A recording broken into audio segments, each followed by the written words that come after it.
Kata Al-Quran, kamu nanti dapat surga. Seluas mana ya Allah? Apa luas itu? Lah, nggak ada apa-apanya. Seluas langit dan bumi. Gimana nyapunya, gimana itu nggak usah repot. Kalau sekarang repot kita punya rumah gede itu repot Pak, repot bayar maintenance-nya, bayar banyak, pembantunya harus banyak, bayarin susah, ya gitu. Biar listriknya besar, udah nanti aja di surga. Jadi artinya nggak usah di dunia nggak dapat apa-apa, nggak apa-apa. Yang penting kita bisa beribadah kepadanya.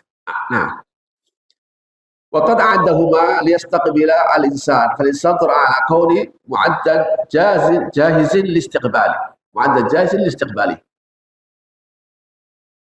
Manusia itu hadir di dunia ini jauh setelah bumi ini layak dihuni. Ya konon, saya sendiri juga tidak begitu percaya betul ya. Tapi konon kata para ahli itu, bumi ini berproses meskipun dalam bahasa Al-Quran kun fayakun itu kurang lebih 3,5 miliar tahun. Jadi bumi berproses itu kurang lebih 3,5 miliar tahun baru kemudian dia layak untuk bisa dihuni oleh manusia, kata para ahli. Ya, saya juga nggak begitu percaya. Tapi yang jelas dia prosesnya panjang. Kenapa? Karena Al-Quran mengatakan ma'asyadduhum khalqas samawati wal ardh wa khalqa anfusihim wa ma kuntum muttakhidhal mudillin. Kata Allah, aku nggak pernah ngangkat saksi untuk menjadi saksi untuk kasih penjelasan tentang proses langit dan bumi. Dan makanya asumsi saja bahwa yang pasti bahwa Allah menciptakan langit, bumi dan seisinya itu untuk manusia. Untuk manusia toh, termasuk binatang itu untuk manusia. Tumbuhan untuk manusia. Malaikat maut untuk manusia. Semuanya untuk manusia. Kenapa? Makanya manusia disebut khalifatullah fil ardh. Nah, فكان عليه سعد أن يرى هذا الكون المعد لخدمته بأرضه وسمعه ولا قدر له على تسيير شيء منها كان عليه يحمل عقله. Ketika manusia itu tahu bahwa ini kan gimana caranya, makanya manusia dikasih akal, dikaruniai akal sehingga dia bisa mengeksplorasi, sekaligus mengeksploitasi. Dia bisa memanfaatkan alam raya ini menggunakan akalnya. Gimana caranya ya? Saya bisa hidup, gimana caranya? Makanya manusia itu kemudian menjadi makhluk yang mulia kan akalnya. Nah, akal itu bisa menjadi berdaya ketika dia dikasih ilmu. Makanya ilmu itu penting. Kenapa? Dengan ilmu itu manusia bisa menjalani hidup dengan efektif dan efisien. Dengan iman kita bisa menjadi hidup menjadi benar. Makanya ilmu dan iman ini harus gandeng. Dengan ilmu kita bisa menjalani hidup ini dengan efektif dan efisien. Dengan iman kita bisa menjadi terarah. Nah, gitu. Kalau ini dimiliki oleh seseorang, iman dan ilmu, maka yarfa'illahu alladhina amanu minkum walladhina utul ilma darajat. Allah pasti akan mengangkat sekian derajat lebih tinggi kepada orang punya ilmu dan iman dan ilmu.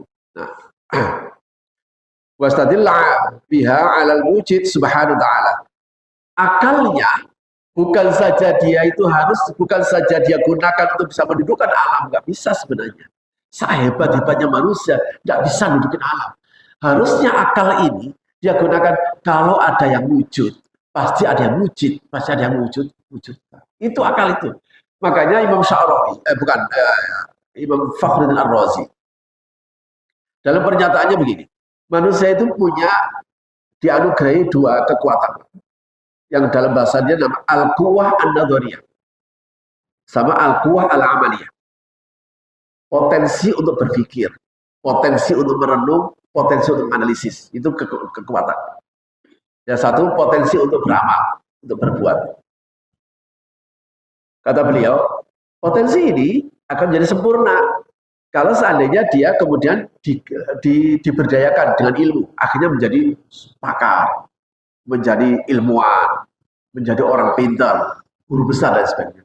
Tapi kata beliau, Allah menganugerahi akal itu bukan supaya manusia pintar. Tidak.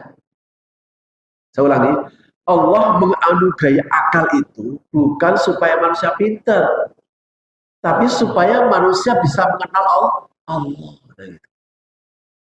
Makanya aneh Kalau ada orang pintar kok nggak kenal Tuhan, kok aneh. Kenapa? Bahasa sederhananya yang wujud. Sehingga kenapa Allah mengatakan Al-Quran itu yang menurunkan siapa? Ini loh, yang menciptakan langit dan bumi itu yang menurunkan Al-Quran. Langit dan bumi. Emang siapa yang menciptakan langit dan bumi? Ya pasti Allah. Artinya pasti ada yang menciptakan. Cuma orang kafir itu sulit untuk bisa menemukan Allah karena Allah itu harus dipersonifikasikan. Harus wujud gitu. Bisa dilihat.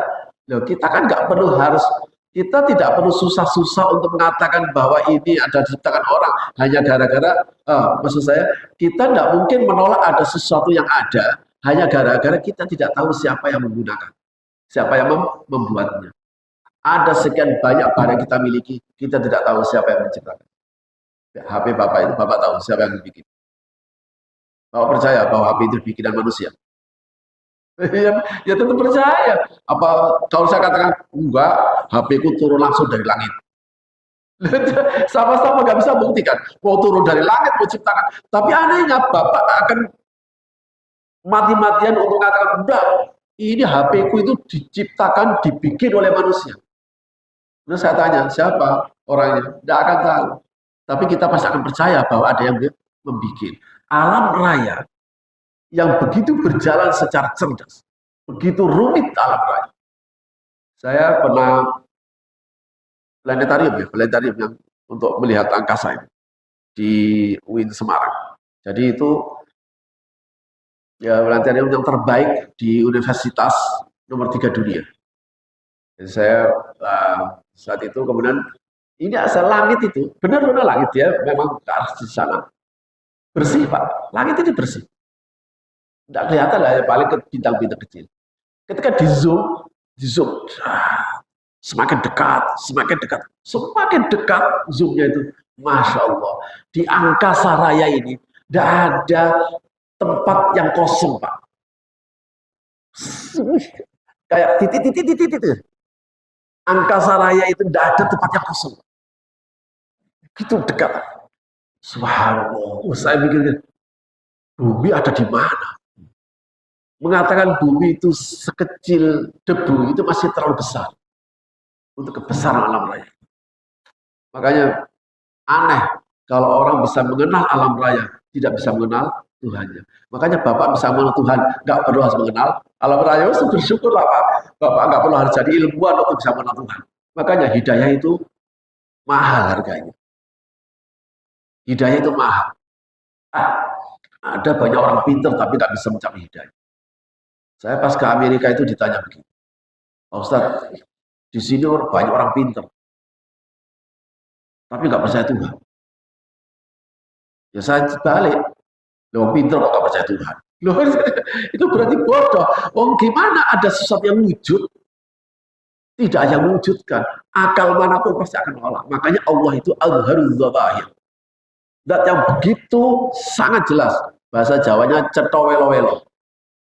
Begitu sangat jelas. Kenapa? Karena wujud itu ada. Makanya dengan menggunakan khalaqas samawati supaya kita tahu langsung bahwa ini loh yang menciptakan. Kamu tahu langit bumi ini pasti ada menciptakan. Siapa itu? Yaitu namanya Allah. Makanya Allah itu diperkenalkan menjadi ismul dzat. Kalau gitu Allah, selama kita bisa Imam Ghazali ya, ketika besar, ya pokoknya Allah lebih dari yang kamu pikirkan besar tadi. Sehingga Allah ini adalah ismul dzat al-wajibul wujud al-jami' li sifatil kamal. Satu nama yang harus ada untuk menjawab misteri alam raya ini. Namanya Allah. Makanya semua orang beragama itu pasti punya Tuhan. Tapi dengan bahasanya masing-masing. Ada Yahweh, ada Allah, ada Sang Yang Diwasa. Bedanya kita dengan mereka bukan percaya dengan Tuhan. Bedanya kita dan mereka, kita percaya Allah itu adalah Esa. Semua agama itu percaya dengan Tuhan, Pak. Cuma Tuhannya macam-macam. Makanya Islam datang ngasih tahu, Tuhan itu hanya satu. Lah kok satu? Oh, Tuhan banyak aja nggak nyelesain masalah kok. Enggak. Tuhan kalau banyak, bumi langit dan sisinya ini pasti hancur. Laukana fihi ma'alatun illallah la fasadata. Kalau saya tuhin, kalau seandainya bumi, langit ada banyak Tuhan, pasti udah hancur dari dulu. Karena Tuhan itu pasti punya kekuasaan mutlak. Yang satu ingin matahari dari timur, yang satu ingin dari barat, ya nggak akan selesai. Pasti tidak akan ada kehidupan. Yang satu suruh ke utara, yang satu suruh ke selatan.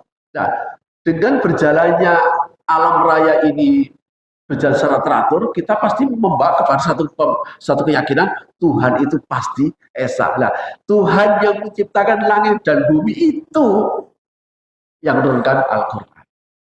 Kita percaya bahwa langit bumi ini diciptakan Allah, tapi kita meragukan Al-Quran. Waduh, sayang banget.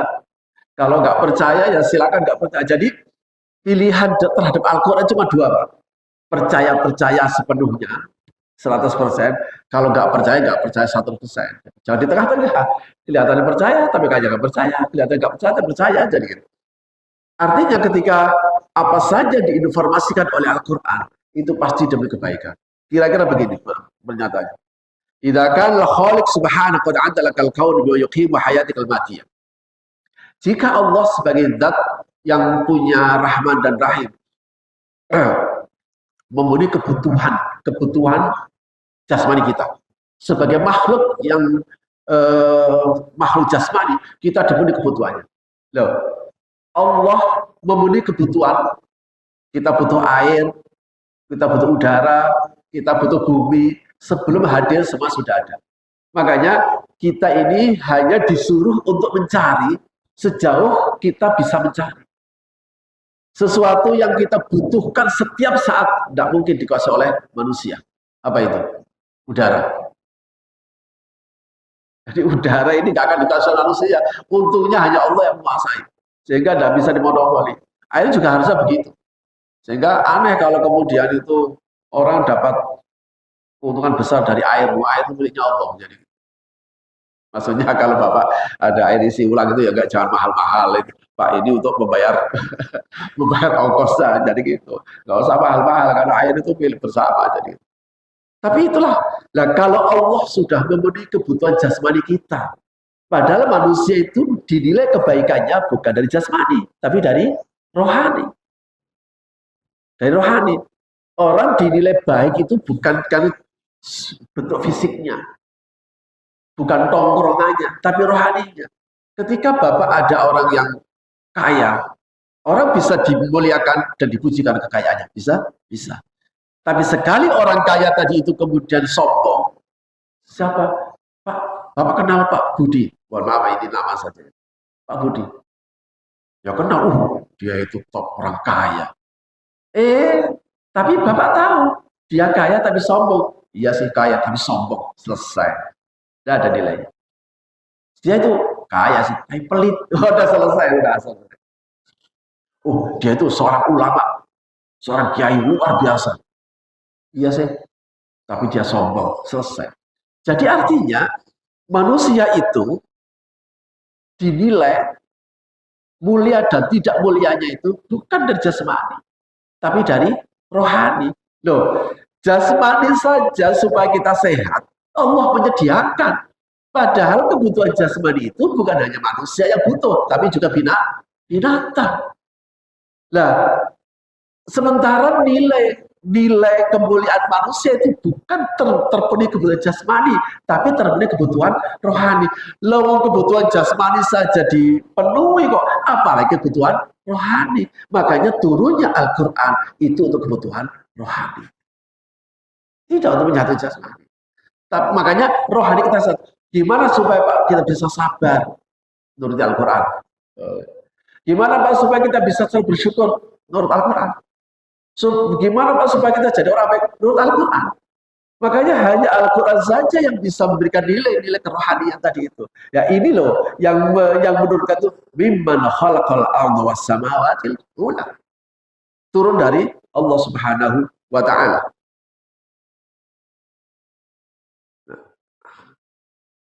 Ketika Allah bisa memenuhi kebutuhan tadi itu, ya, makanya alhamdulillah sehingga Al-Quran itu dianggap ma'dubatun. Ada orang begitu luar biasanya untuk bekerja pagi berangkat malam pulang pagi berangkat malam pulang. Itu untuk mencari fadlnya Allah. Padahal sehebat-hebatnya dia kerja, sehebat-hebatnya dia kerja, yang dia dapatkan hanya jatahnya. Ingat itu ya. Sehebat-hebatnya orang kerja, yang dia dapat adalah jatahnya. Jatah di dunia itu sudah siapa dapat apa diberikan kepada siapa, siapa dapat berapa diberikan kepada siapa, hanya Allah yang mengendalikan. Tidak ada hubungannya orang kerja keras dari pagi sampai malam dapatnya lebih banyak. Tidak ada. Lah, ada orang yang menyediakan waktu, ilmunya, tenaganya untuk kejar dunia. Ya Allah, padahal tidak ada nilainya. Sementara nggak punya waktu untuk rohaninya. Masya Allah, saat celaka-celakanya orang nggak begini. Makanya mas bersyukur Pak, Bapak kok bisa hadir itu bersyukur. Anggap saja enggak, hadirnya saja itu bersyukur. Kenapa? Karena kita akan mendapatkan sisi yang lain. Sehingga saya pribadi nggak setuju kalau ada pengajian begini ini. Kok sudah ngaji itu diiling ke akhirat, kok ngaji masih diingat ke dunia lagi. Kita harus menguasai dunia. Loh, keluar dari sini jangan mikir dunia kok. Kita melangkah dari masjid ini sudah kepikir dunia lagi kok. Makanya harus ada pembandingan. Ya disinilah kita akan mendapatkan bahwa kalau memang Allah itu bisa memenuhi pencipta langit dan bumi ini dan memenuhi kebutuhan jasmani manusia, apalagi rohani, maka melalui Al-Quran. Karena itu Al-Quran itu ma'dubatullah, dia ada hidangannya Allah. Rugilah orang yang tidak mendekati hidangan itu. Siapa itu? Orang-orang kafir. Tapi Bapak dan Saudara, kita akan berpotensi ruginya dua kali. Ada orang yang lebih merugi daripada orang yang tidak mendekati Al-Quran. Siapa itu? Orang yang sudah mendekati Al-Quran tapi tidak ikut mencicipi. Dia ikut mendekati hidangannya Allah tapi tidak ikut mencicipi, dan ini potensinya ruginya dua kali. Makanya orang muslim itu berpotensi ruginya dua kali kalau kita tidak mengindahkan Al-Quran, mengabaikan Al-Quran. Karena itu berinteraksilah dengan Al-Quran. Yang pertama tentu saja dengan membacanya. Kasih waktu yang cukup. Ya enggak usah banyak. Yang penting rutin istiqomah setiap hari sekian menit, setiap hari 1 ayat 2 ayat. Itu niatkan bahwa kita sedang menjaga hubungan dengan Al-Quran. Membaca, memahami. Memahami itu enggak perlu sendiri. Cukup Bapak hadir di pengajian, dijelaskan oleh para kiai, dijelaskan para ustadz, dijelaskan para ulama. Begitu, baru Bapak jalan. Ya mudah-mudahan kita bukan saja dibuka hati dan pikiran kita untuk bisa memahami yang benar, untuk bisa mendapatkan informasi kebenaran. Tapi mudah-mudahan kita juga diberikan kekuatan untuk bisa melaksanakan yang benar itu. Inilah doa Rasulullah, Allahumma arinal haqqa haqqa warzuqna ittiba'ah. Ya Allah, perlihatkan kepada kami yang benar adalah benar, tapi berikan aku kekuatan untuk melaksanakan yang benar. Wa'idal batilah warzuqna ijtinabah. Ya Allah, perlihatkan kepada kami yang batil adalah batil, yang salah adalah salah. Tapi yang terpenting ya Allah, berikan aku kekuatan untuk bisa menghindari yang salah itu. Betapa banyak orang tahu kebenaran, tapi dia tidak kuat untuk bisa melaksanakan. Betapa banyak orang yang tahu yang batil, tapi dia tidak kuat untuk menghindarinya. Ya, mudah-mudahan ini semuanya tentu saja hanya pertolongan dari Allah Subhanahu wa taala. Saya kira itu Bapak Ibu dan Saudara sudah masuk syuruk, dan tentu saja kita juga ada persiapan lagi, ada pengajian dari Buya Razi. Mudah-mudahan apa yang saya sampaikan ada manfaatnya, bisa menjadikan satu perenungan kita bersama, semakin menguatkan keimanan kita kepada Allah, keyakinan kita kepada Allah, dan tentu saja keyakinan kepada Al-Quranul Karim. Amin ya rabbal alamin. Saya kira itu, terima kasih, mudah-mudahan ada manfaatnya. Saya akhiri hadanallah wa ya'ujmain. Sallallahu alaihi wa alihi wa sahbihi wa sallam. Walhamdulillahi rabbil alamin. Wallahu a'lam. Assalamualaikum warahmatullahi wabarakatuh.